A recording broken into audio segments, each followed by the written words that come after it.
Come to Brazil.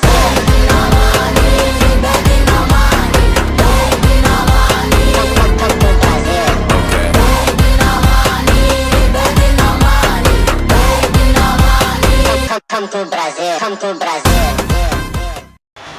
Welcome to Singapore for a Saturday night fight under the lights. Today, multiple teams are in the battle for pole position. Check the ship.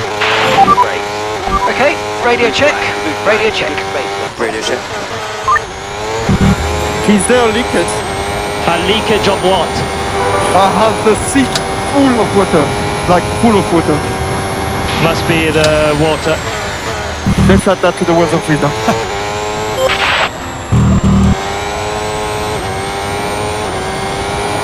Hulkenberg gets up to 30th. Let's see if Bortoleto can join him. Big pressure moment for the Brazilian driver who's been the lead Sauber on the grid for the last 7 races, but not this one. Bortoleto finds himself out in the first part of qualifying. Esteban Ocon called yesterday's practice session the best Friday of the year, but it's not gone his way on Saturday, and he's out again in the first part of qualifying. Bortoleto, Stroll, Colapinto, Ocon and Gasly will be at the back of the grid for the Singapore Grand Prix. Hadjar's been rapid so far this weekend. Currently sits 7th. He's improving. Over the line, he won't improve his position. Oliver Behrman started in the top 10 only once all year long. That's a great lap to try and change that. He had 2 Q3 appearances so far this year, but got a penalty for Silverstone. Got to go all the way back to Japan for the last time Behrman has started in the top 10. He is statistically the worst qualifier of the year. We go to the contenders for the title. On board with Lando Norris, moves up to 4th. What about the Ferrari of Charles Leclerc? There's no improvement in that first sector. Yeah, it's got to try and find something here.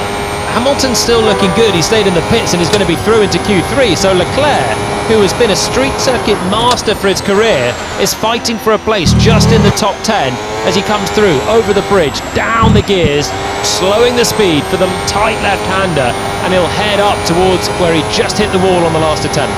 It doesn't actually even look like he's hustling. It looks almost as if, let's see what that middle sector is, 37.7, 3/10 away from the best. Certainly he's tentative with that race car. So Tsunoda is out, he stays in the pits. Sainz hasn't done enough, he's going to go as well. Hulkenberg knocks both Williams out. What about Charles Leclerc? Can he find an answer? Hulkenberg hasn't made Q3 all season long, and that will continue because Charles Leclerc has found a lap when it matters and he's gone P6. It's Hulkenberg, Albon, Sainz, Lawson and Tsunoda who find themselves out in the second part of qualifying. Only one pole position this season for George Russell. It was back in Montreal. He brushes the wall. That's how hard he's trying. Did he damage the car? He makes it through turn 18. Russell puts a 29.1 on the board. Ginormous lap from Russell. Quickest in all 3 sectors. Antonelli can't match him through the middle part of the lap. The commitment for Russell just to turn in and hope he had not damaged the suspension at a rapid corner. Mercedes 1-2, 0.3 of a second. After run number 1, Russell has the advantage. As Norris goes into 3rd, he's 0.4 of a second away. Verstappen's first sector isn't very good. It's not one of his best so far in qualifying. Piastri's is closer. He's the second best first sector behind Russell, who's blown the competition away. Charles Leclerc across the line to 4th position, but Hamilton looks slightly more assured. Can he find a top 4 start? He's looking for that with Ferrari. He's never been in the top 3 for a Grand Prix. In Ferrari reds, he comes across the line. He's P4 ahead of his teammate. Could this be one and done for Russell? Could he just have found that perfection, risked all? Still plenty of time left. Here's the championship leader. Final corner for Oscar Piastri. And he goes to 2nd. That is so important for Piastri because that time will be measured up against Max Verstappen. And we watch him now through the 18th and final turn. Fastest middle sector of anyone so far. Verstappen gets to 2nd, ahead of his rival for the title. And Russell's first effort could not be caught. This is crucial. Can he get ahead of Verstappen? Can he get ahead of his teammate? We join him on board and he's brushing the wall with one corner to go. Where does this put Lando Norris? No improvement. The Mercedes first sector between Russell and Antonelli, nearly identical. No improvement for Russell in sector 1. Personal best, an improvement of 700ths at the moment for George Russell. Here's Charles Leclerc across the line, hanging on to it and then some. So he doesn't get over the frustration for Leclerc, who knew there was a lap in there, but loses it at the last. George Russell has never been on pole position before in Singapore. Is that the lap to change it? Russell has provisional pole and it looks like Verstappen is the only driver who can deny him. Antonelli across the line, no improvement for him on run number 2. Hamilton is half a second away. The battle for pole position lies top left of your picture. What can Verstappen do? Piastri's still out there as well, but he's not improved in the first sector. Verstappen is the threat here, improving the first sector, and we know how good he is around the rest of the lap. Middle sector is going to be so important for Max Verstappen. Let's finish the lap with Lewis Hamilton. Can he make his way into the top 5? That was the aim. He stays in P6. Middle sector is not good enough.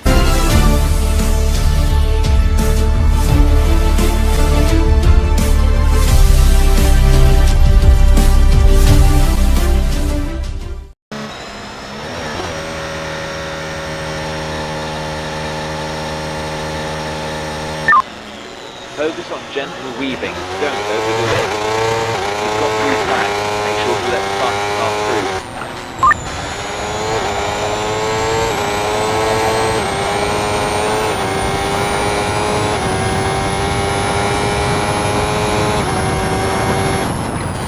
There must be something broken on the car. Avoid losing any more laps.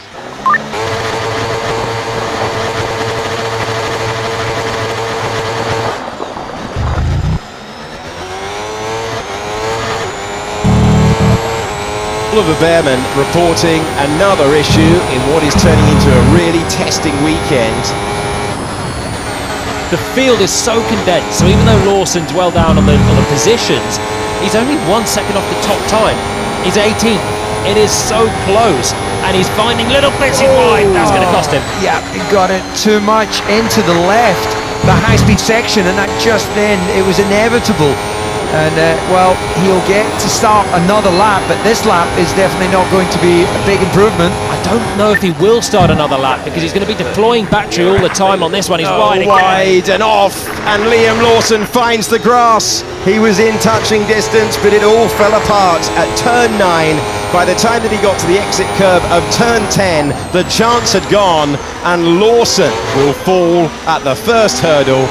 Bortoleto winning the Formula 2 championship last year. Kimi Antonelli, multiple race winner in that championship last year, improves to 10th. Wasn't happy with his tyre temperature, but improves to 10th. Let's see what Gasly can do. This is crucial. Gasly finds a time and gets up to 8th. That's a great lap when he needed it most, and now Hadjar trying to respond. Bortoleto is the driver to drop in to the bottom 5. Other improvements coming in, though, from so many other drivers behind where Hadjar has gone up to. That's nice. Look at Sainz in the Williams 10th. Hamilton's 11th and not safe just yet either. Are there going to be improvements? Doohan is on the brink at the moment. This would be a great time for a great lap, and that's what the home favourite has done. His father looking on, proud of his boy, proud of that effort. Not just debut pressure, but reserve driver pressure as well. Alex Albon down to 14th right now. Bortoleto, the driver, looking for the improvement to put the pressure on anyone who can't perform. Albon gets to 7th. He's the first car to take the flag. As Hamilton goes to 6th place, can Bortoleto, on his Formula 1 debut, can he find anything? And can Hulkenberg use all of that speed to unlock the pace when it matters? Hulkenberg goes over the line, but only to 16th. So Sauber's hopes rest with the rookie, the Brazilian driver Gabriel Bortoleto to the line, trying to knock out Antonelli, and Bortoleto does so! He goes to 15th position, and Bortoleto means that it's Antonelli, Hulkenberg, Lawson and the Haas pair of Ocon and Oliver Behrman, who had a gearbox issue, who fall at the first hurdle. There's an improvement, sector 1, sector 2 for Stroll, and then the yellow flag, I believe, is Lewis Hamilton, who's gone around. Middle part of the lap, not ideal for Jack Doohan. Now, coming to the line, there is Lewis Hamilton, facing the wrong way, coming out of turn 11. And that's going to do for Jack Doohan, who has just passed Hamilton there and was on a really decent lap. And I don't think Jack's going to be able to improve on this time. He flies past his teammate who's back right off it. Sounds like he's still got his foot in, but difficult to do that when you've got a car pointing the wrong way. Doohan goes across the line, giving his all, improves up to 13th. That tells a tale of what could have been for him. Still fighting and looking for a way through. Isaac Hadjar, Carlos Sainz, Alex Albon. Hadjar in the drop zone at the moment. The Frenchman trying to climb into the top 10 shootout. Is this the lap to do so? No! Misses out by 0.05 of a second. It was his best lap, but it wasn't enough. Sainz currently on the bubble. So it's only now Fernando Alonso who can improve on his time. He's out there and in the middle sector. Albon is in 9th. Gasly is looking over his shoulder. Fernando Alonso, Pierre Gasly improving in the second sector. Let's see what he can do across the line. Alonso, and he gets to 12th. Frustrated as he sees the readout on the dash. There's nothing he can do now. And Gasly, currently in 10th position, has done well to progress through there, has done well to take his place in the top 10 shootout. This is the moment that brought out the yellow flags. Lewis Hamilton in 6th, and round he went. He's aggressive on the throttle, trying to get on the gas, short burst up to turn 12. Just wide on the entry, running out of space, had plenty of steering lock, and I think just too much right foot for Lewis. And then you have the yellow flags, and I think Jack Doohan was the main driver that lost out there. He had done a really decent first sector. He was quicker than Gasly in Q1, but just you can't improve. We're going to go on board with Bortoleto as he went over the curb, and massive crosser there, full opposite lock, rally style, gets away with it. 0.05 of a second between Hadjar and Q3 on debut, but he will start in 11th position. Then Alonso, Stroll, Doohan and Bortoleto with that massive moment. The 5-4 ahead of the pole position shooter. Russell has the fastest first sector. Leclerc has the fastest middle sector. Verstappen, oh, big moment there, coming through into the 14th corner for Oscar Piastri, and he was all over the road to lose time. That won't be ideal. What can Lando Norris do? He's coming through turn 14 now. Big opportunity for the two McLarens, but others are bringing the pressure behind. Norris, unsurprisingly, goes ahead of Oscar Piastri, and now we're on board with Charles Leclerc. Fastest middle sector of anyone so far. He goes to the top of the times with a roasting final sector. Nicely done for Charles Leclerc, but there's more out there to come. Norris made a mistake as well. He's lost his lap time because he went off at turn 4, so both McLarens pushing so hard. Russell gets to provisional pole position. The Mercedes man hits the front. Hamilton will respond. He's in 4th, but look at who's going rapidly right now. Max Verstappen is so quick.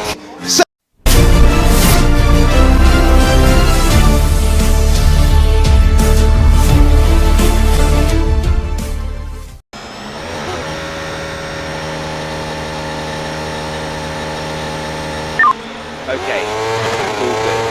Outside procedure as usual.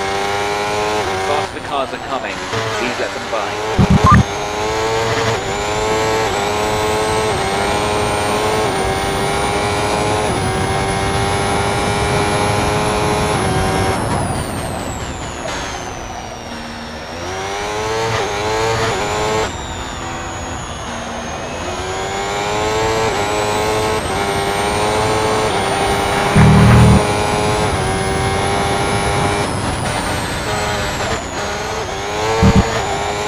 Tyre off the rim and then had no front grip, and that's taken him into the barrier. Very, very unfortunate, but tiny margins on this circuit. Oh, and that's why Verstappen and Hamilton are under investigation. Oh, thanks, Lewis. Might be a tough one to argue for Hamilton. Verstappen pushing behind 3 seconds. Cars ahead. Sorry, slowing down behind. He said he was slowing down, it's Quinn. And it's Bortoleto, Behrman, Gasly, Stroll and Colapinto who fall at the first hurdle. Lost power. Air pump, lost power. as you can see, that Mercedes moving very slowly in the tunnel. So does he have any power to get back? It looks like it's switched off. A really, really tough qualifying that is over for Mercedes with 10 minutes still on the clock in Q2. Sainz could be under pressure here in the second Williams. He's down to 10th. Lawson improves up ahead of him as well. The Williams has been good, but Sainz is now on the cusp. You must find an improvement, and Hajar gets to P6. That's outstanding. Albon is going to be really close to the top. P3 for Alexander Albon, ahead of the reigning world champion. The second Red Bull is occupied by Yuki Tsunoda. Doesn't have a personal best, Sector 1 or Sector 2. You add it all up, and it's 12th position for Yuki Tsunoda. He can't fight his way into the top 10. Nor can Sainz. Sainz is done. Sainz, and that is a surprise when he's been in the top 6 for the last 3 Grand Prix in a row. Tsunoda and Hülkenberg, the third driver, to join Russell, who had a car failure, and Antonelli, who found the barrier at the end of Q1. So Piastri, green in the middle sector at this stage, not as comfortable, but very early, first to set a decent time, 10.5. A 10.5 is the time for Lando Norris to beat. Fastest middle sector for the man second in the Formula 1 World Championship, but first on the timing page, and he's obtained provisional pole. Next, the Ferraris, with Lewis Hamilton going to third behind the McLarens, and it's over to Charles Leclerc. Personal best Sector 1, personal best Sector 2, but no purple sectors. No outright fastest at the moment. Can he claw it all back at the end? No, he's got 0.2 of a second to find. McLaren 1-2, Ferrari 3-4. There is still time in this final sector. Tidy enough, small movement of the rear as he came out of Raskas. We've seen him make up so much time in the final sector in the past, but he is behind Charles Leclerc. The driver who finished last year in P6 in the Grand Prix is P4 after the first runs. Lando Norris is 13 points behind in the Drivers' Championship. He was 7 thousandths of a second ahead through the first sector, but Piastri is taking enormous time out of the benchmark that his teammates set, and this is a fully attacking lap from the man from Melbourne, chasing his first ever Monaco pole position. Norris is up, but it's only by 0.2 of a second. An electric lap from Oscar Piastri is going to be some time to beat. It's a 1:10.1. Can Norris claw back the time? It was looking like Piastri in the middle sector, but he takes it back by 1/100th of a second. A mighty scrap between the two McLarens, 1 and 2, with Norris the lead car. Charles Leclerc on the left-hand side of your picture will be going to the extremity of the racetrack, chasing a 4th home pole position. Hamilton seeking to extend the all-time record, and the reigning world champions only 0.04 of a second away. This could be one of the closest ever Formula 1 qualifying sessions. Hamilton's within 1/10 of Lando Norris and gaining a couple of corners to go. Can Hamilton upset the McLarens? Well, he was beautiful as he exited Raskas, maybe a little bit wide through the final corner. Hamilton to the line, Hamilton gets it to third, but there was a massive cheer from the crowd because Charles Leclerc had the fastest middle sector of anyone so far. Can it be more Monaco magic for Charles Leclerc? He's done it! Charles Leclerc takes provisional pole!